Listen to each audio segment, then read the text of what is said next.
ನಿನ್ನನ್ನು ಕರೆದದ್ದೇ ಗೊತ್ತಾಯ್ತಲ್ಲ. ಈಗ ಹೋಗಬೇಕಾದ್ದು ಕಪ್ಪ ಸಂಗ್ರಹಕ್ಕೆ. ಅಲ್ಲಿ ಹೋಗಿ ನಾನು ಮಾತಾಡ್ತೇನೆ. ಕೊಟ್ಟರು ಒಮ್ಮೆ ಕೊಡ್ಲಿಲ್ಲ, ಮಾತು ಬೆಳೀತು ಅಂತ ಇಟ್ಕೋ. ಎಲ್ಲಿಗೆ ಅಲ್ಲ, ನಿನ್ನ ಹರಕೆ ತೀರ್ತಲ್ಲ, ಕೊಟ್ರು ಇಲ್ಲಿ ಹೋದ್ರೆ ಮನೆಗೆ. ಮತ್ ನೀ ಯಾವ ಕರ್ಮಕ್ಕೆ ನಿನಗೆ ಸಂಬಳ ಕೊಡುವುದು ಯಾಕೆ? ಸಂಬಳ ಕೊಡ್ಬೇಕಾ ಬೇಡವಾ? ಹೊಡೆಪೆಟ್ಟು ಅಂದ್ರೆ ಸಂಬಳ ಕೊಡ್ಬೇಕಾ ಬೇಡವಾ? ಸಂಬಳ ಕೊಡ್ಬೇಕು. ಅದೇ ನೀನ್ ಪೆಟ್ಟು ಮಾಡ್ಬೇಕು ಅಂತ ಸಂದರ್ಭ ಬಂತು ಅಂತ ಆದ್ರೆ ನಾನು ಜೋರಾದೆ ಅಂತ ಇಟ್ಕೋ, ನಾನು ಮೈ ಮೇಲೆ ಬೀಳುವುದಿಲ್ಲ, ನೀ ಮೈ ಮೇಲೆ ಬೀಳ್ಬೇಕು. ಹೌದಪ್ಪ. ಯಾವಾಗ ಅದು ಗುಟ್ಟುಂಟು. ನಾನು ಸನ್ನೆ ಮಾಡ್ತೇನೆ. ಹೇಗೆ?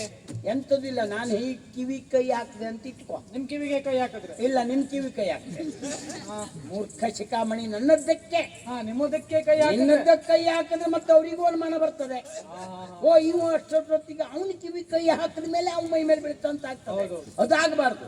ನನ್ನ ಕಿವಿ ಹೀಗೆ ಎಳ್ಕೊಂಡೆ ಅಂದ್ರೆ ಎಡದಿಂದಕ್ಕೋ ಬಲಂದಕ್ಕೋ ಅದು ಸರಿ ನೋಡ್ಕೋ ಸಾಯಿರಿ.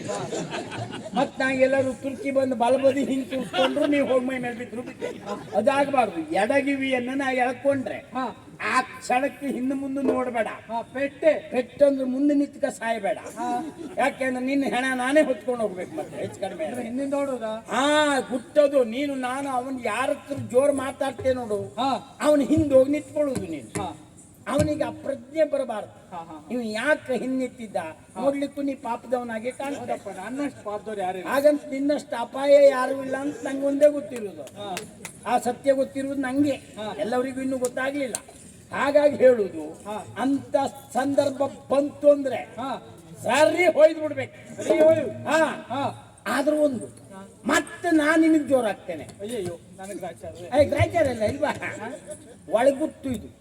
ನೋಡುವವ್ರ ಕಣ್ಣಿಗೆ ಮಂಗನ ಮಾಡ್ಲಿಕ್ಕೆ ನಾನು ನಿನಗೆ ಬೈಯುವುದೇ ಬಿಟ್ಟರೆ ನಾನು ಬೈದದ್ರಿಂದ ನೀ ಬೇಸರ ಮಾಡ್ಕೊಳ್ಳಿಕ್ಕಿಲ್ಲ. ಅವ್ರ ಮುಂದೆ ಅಷ್ಟೇ ಈ ಜಾಗ್ರತೆ ಮಾಡಬೇಕು. ನೆನಪಿರಲಿ, ಕರ ಸಂಗ್ರಹ ಮಾಡ್ಕೊಂಡು ಬರಲಿಲ್ಲ ಅಂತ ಇಟ್ಕೋ. 1 ವರ್ಷ ನೋಡಿ ಯಾರು, 2ನೇ ವರ್ಷಕ್ಕೆ ನಿನಗೂ ಕೆಲಸ ಇಲ್ಲ, ಮೇಲೆ ನನಗೂ ಇಲ್ಲ. ಏನ ಸಮಸ್ಯೆ ಇರುವುದು ಇದು. ಹಾಗಾಗಿ ನಮ್ಮ ಜಾಗ್ರತೆ ಮಾಡಿ ಏನಕ್ಕೇನೋ ಮಾಡಿ ಆದ್ರೂ ಪಡ್ಕೊಂಡು ಬರ್ಬೇಕು. ಹೇಳು ಹೋಗುವ.